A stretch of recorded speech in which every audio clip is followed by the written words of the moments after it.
Nou ek het die afgelope 2 dae het ek gesê dat as daar enige iets is in ons lewe wat ons wil verander in die fisiese, of dit in die gesondheidsuitdaging is, of dit in die verhouding of 'n loopbaan of wat ook al uitdaging is, begin die uitdaging deur in my kop, my oortuiging daarvan in my denke te verander. Daarna het ek gesê ons moet gaan kyk in die fisiese, wat trigger my om my vas te hou in my denke in die fisiese omstandighede, en ek moet dit dalk verander. En ek het gesê, dalk is dit, jy moet nie meer saam sekere mense kuier, of sekere goed kyk, of na luister, of wat ook al nie. Jy sal moet, dis 'n totale wese verandering, want jy verander jou persoonlikheid.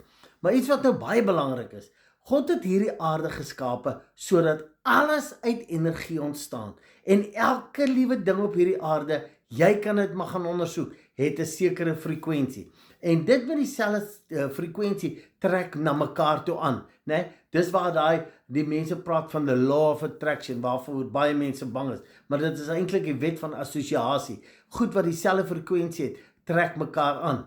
En dis hoekom ek en jy moet onthou, as ek 'n oplossing wil hê, moet ek my denke in dieselfde frekwensie kry van die oplossing. Nou wat is dit?